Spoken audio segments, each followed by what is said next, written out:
سید الانبیاء و خاتم الانبیاء والمعصومین اما بعد فاعوذ باللہ من الشیطان الرجیم بسم اللہ الرحمن الرحیم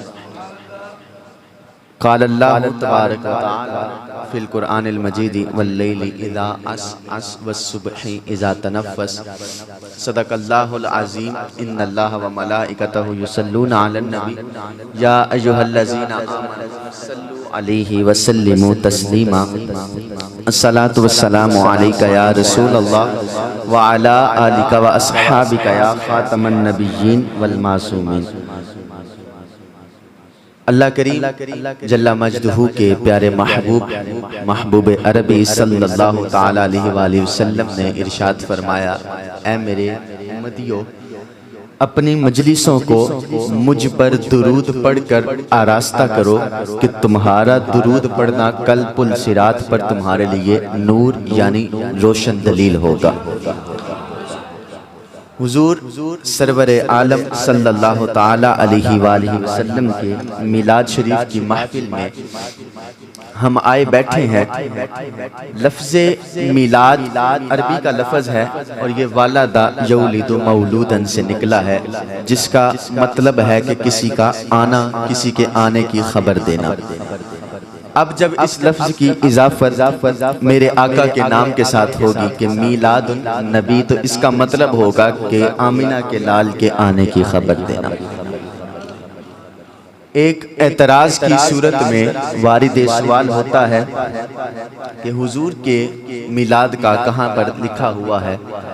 تو یہ ایک ایسی چیز ہے کہ جو نہ صرف جانور، نہ صرف انسان، نہ صرف فرشتے، نہ صرف صحابہ، تابعین، تبع تابعین، ائمہ، فقہاء، شہداء، بلکہ میلاد کا مطلب کیا ہے؟ کسی کے آنے کی خبر دینا، حضور کے آنے کا بتانا۔ یہ اللہ نے قرآن میں بھی بیان کیا ہے۔ میرا رب فرماتا ہے واللیل اذا عسعس والصبح اذا تنفس۔ کائنات کی ہر چیز حضور کے لیے تڑپتی تھی، حضور کے لیے تڑپتی ہے اور حضور کے لیے ہی تڑپتی رہے گی، کیونکہ دنیا جہاں کی ساری محبتیں جو ہیں ان کی بنیاد مصطفیٰ کی محبت ہے۔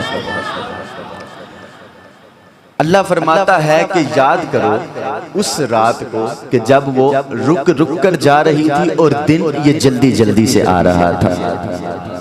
اب وہ کون سا سما تھا؟ مفسرین کرام اپنی تفاسیر میں لکھتے ہیں کہ 12 ربیع النور شریف بروز پیر مکے میں ایک ایسی رات بھی آئی تھی کہ رات اس لیے رک کر چلتی تھی کہ میں رک کر جاؤں گی تو کیا پتا حضور کی ولادت میرے اندر ہو جائے، اور دن جو تھا وہ جلد سے جلد اپنے وقت سے پہلے آنا چاہتا تھا تاکہ حضور کی ولادت میرے اندر ہو جائے۔ لیکن مصطفیٰ کریم جو ہیں وہ رات کے لیے بھی نبی تھے، وہ دن کے لیے بھی نبی تھے۔ اللہ نے میرے حضور کو صبح صادق کے جب دن بھی ہوتا ہے، رات بھی ہوتی ہے، تب اس دنیا میں جلوہ گر فرمایا۔ اور اس وقت کی برکت کیا ہے؟ ایک غیر مسلم طبعی ڈاکٹر نفسیات کا لکھتا ہے کہ کوئی بھی مریض ہو، جس طرح کا بھی اس کو مرض ہو، وہ لا علاج مرض میں بھی مبتلا ہو، وہ تکلیف اور کرب کی حالت میں بھی ہو، لیکن صبح صادق کے وقت سکون اور چین کی نیند اسے بھی آ جاتی ہے۔ اللہ نے اس وقت میں ہی سکون اور برکت رکھ دی ہے جس وقت میں میرے حضور تشریف لائے ہیں۔ اس کے بعد سرکار علیہ السلام سے رب نے ایک اور مقام پر بھی حضور کے میلاد کو بیان کیا۔ قرآن میں آیت پاک ہے وَإِذْ أَخَذْتُم مِّنَ النَّبِيِّينَ مِيثَاقَكُمْ۔ اللہ عز و جل فرماتا ہے کہ جب میں نے نبیوں سے وعدہ لیا، ان نبیوں سے کہ جو معصوم عن الخطا ہے، انبیاء اور فرشتوں کے علاوہ کوئی بھی 14 معصوم نہیں ہے، ہاں وہ محفوظ ضرور ہیں، لیکن معصوم ذات صرف انبیاء، رسل اور فرشتوں کی ہے۔ اب ایک معصوم ذات ہے۔ معصوم کا مطلب کیا ہوتا ہے؟ جس سے گناہ خطا کا احتمال ہی نہیں ہوتا۔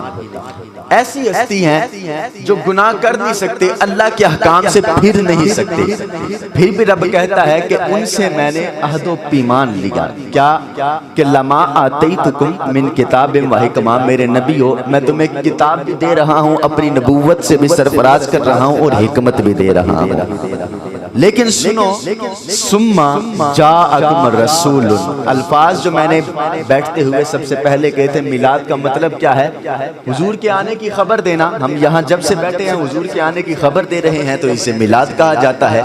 اللہ نے بھی فرمایا سنو ثم جاءکم، جب آ جائے رسول میرا سچا رسول، تو اللہ عز و جل بھی میلاد منانے والا ہے۔ رب کہتا ہے ثم جاءکم رسول، سنو جب میرا رسول آ جائے، متصدق لما معکم، پھر تمہارے پیچھے 1 لاکھ 2 لاکھ ارب 1.5 ارب جتنی مرضی آبادی ہو، آبادی نہیں دیکھنی، تم سب نے میرے مصطفیٰ کے قدموں میں چلے جانا ہے۔ لما معکم لتؤمنن بہ ولتنصرن، اور کس طرح سے جانا ہے؟ فرمایا میرے حضور پر ضرور ایمان لے کر آنا ہے اور آپ کی مدد بھی کرنی ہے۔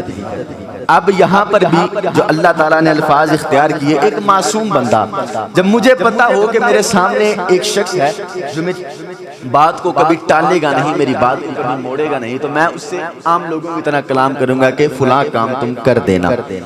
اللہ کو بھی پتا ہے کہ جو انبیاء ہیں یہ اللہ کی بات کے علاوہ بات کر سکتے نہیں، اور انبیاء بھی معصوم ہیں، لیکن پھر بھی اللہ نے کہا لتؤمنن، ضرور میرے مصطفیٰ پر ایمان لانا۔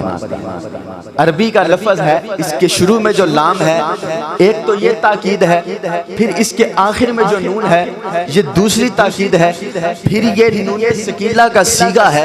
یہ 3 تاکیدیں کر کے رب بتانا چاہ رہا ہے کہ جو مصطفیٰ آنے والے ہیں وہ دنیا میں سب سے وراء الوراء ہے، ان کی آمد ہی سب سے اعلیٰ مقصود ہے، ان کی آمد ہی اصل کائنات ہے، ان کی آمد ہی وجہ کائنات ہے، ان کی آمد ہی سبب کائنات ہے۔ کیوں کہ حدیث قدسی یہ ایسی حدیث ہوتی ہے کہ جو اللہ کا کلام ہو، وحی کے بغیر ہو، قرآن میں اس کا شمار نہ ہو، لیکن زبان پھر بھی حضور کی ہو۔ اللہ فرماتا ہے لولا کا لما خلقتک محمد، اے میرے پیارے نبی محمد سنو، اگر میں آپ کو پیدا نہ کرتا، لا خلقتک اردن ولا شمسا ولا نارا ولا نورا ولا تاریکا ولا قمرا ولا شمسا ولا ملائکا ولا رسلا ولا نبیا۔ وفي الروایت الاخرى في المکتوبات قال الامام الربانی کہ لولا لما خلقتک محمد لما اظہرت الربوبیہ، اللہ فرماتا ہے اے حبیب اگر آپ کو میں پیدا نہ کرتا تو نہ ہی کوئی چاند ہوتا، نہ سورج ہوتا، نہ ہی زمین ہوتی، نہ آسمان ہوتا، نہ فرشتے، نہ انبیاء۔ اور حضرت امام ربانی مجدد الف ثانی کیا لکھتے ہیں اپنے مکتوبات شریف میں؟ آپ لکھتے ہیں کہ اللہ نے فرمایا اے حبیب اگر آپ کو میں پیدا نہ کرتا میں اپنا رب ہونا بھی ظاہر نہ کرتا۔ تو حضور آئے تو ساری رونقیں آئیں، اور پھر حضور کا میلاد جو ہے، سرکار کے سامنے کوئی بھی غلط کام ہوتا تو حضور جو ہے اس کو فوراً منع کر دیتے، اور گناہوں میں سب سے بڑا گناہ جو ہوتا ہے وہ شرک کا گناہ ہوتا ہے۔ اب حضور کے سامنے بھی میلاد منایا جا رہا ہے، کیونکہ سرکار صرف 1 مرتبہ ہی جب حضور نے مدینہ ہجرت کی تو اس وقت بھی پیر کا دن تھا اور 12 ربیع النور شریف تھی۔ اب حضور مدینے جا رہے ہیں، آگے بریدہ اصل میں 40 لوگوں کا قافلہ لیا ہے اور اپنے امامے اتار کر نیزوں پر جھنڈوں کی طرح بلند کیے ہوئے ہیں۔ تو حضور مدینے میں داخل ہوتے ہیں تو ہر طرف سے اگر عورتیں ہیں تو گھر کی چھتوں پر چڑھ کر کے میرے سرکار کی زیارت کرتی ہے، اگر مرد ہیں تو اپنی پلکیں بچھا کر کے جو ہے حضور کے آنے کے نغمات اور قصیدے گاتے ہیں، اور کہیں جو ہے وہ بنو نجار کی بچیاں حضور کے آنے کی خوشخبریاں دے رہی ہیں تو کسی نے طلع البدر علینا من ثناء الوداع وجب الشکر علینا ما دعا للہ داعی۔ امام اعظم ابو حنیفہ نعمان بن ثابت اپنی کتاب الفقہ کے اندر کہتے ہیں یہ کلمات صحابہ کے تھے۔ اب صحابہ کا عقیدہ کیا ہے کہ طلع البدر علینا، آج ہم پر چاند طلوع ہو چکا ہے، من ثناء الوداع، جس کی ثنا کرنا، جس کی تعریف کرنا ہمارا حق ہے، وجب الشکر علینا ما دعا للہ داعی۔ صحابہ سنو میلاد کے بارے میں شرک نہیں کہتے تھے، صحابہ کہتے تھے یہ جو اللہ نے ہمیں ایک نیکی عطا کی ہے، اس پر اللہ کا شکر ادا کرنا ہمارا فرض بنتا ہے۔ اور اللہ اکبر، کسی شاعر نے کتنی خوبصورت بات کہی کہ جب بنو نجار کی بچیاں جو ہے وہ حضور کے لیے کہتی تھی تو اس نے کہا کہ جنوبی سمت سے اٹھا ایک نوری غبار، آخر سواد شہر میں داخل ہوا، ناکا سوار آخر نبوت کی سواری، جس راہ سے ہو کے جاتی تھی، درودوں اور نعتوں کی آواز ہر طرف سے آتی تھی، کہیں تھی ننھی بچیاں جو دف بجاتی تھی، رسول پاک کی جانب اشارے کر کر کے گاتی تھی، اور ان کی آواز میں کیا الفاظ تھے، کیا مرتب انداز تھا، وہ کہتی تھی ہم ہیں بچیاں نجار کے عالی گھرانے کی، خوشی ہے آمینہ کے لال کے تشریف لانے کی۔ تو حضور کا میلاد ہر جگہ پر، ہر مقام پر منایا گیا ہے۔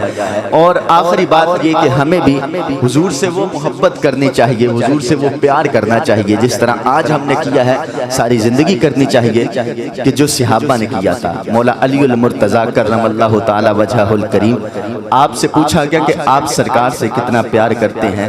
میرے مولا علی نے فرمایا ہم حضور پر جان، مال، اولاد، ماں باپ سب کچھ قربان کرتے ہیں۔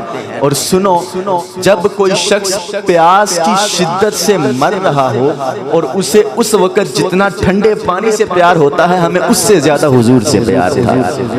اللہ اکبر۔ اللہ کریم مجھے آپ کو ان مبارک پر نور ساعتوں کے صدقے سے جو ہے حضور سے سچا اور پکا پیار نصیب فرمائے، آمین بجاہ خاتم النبیین صلی اللہ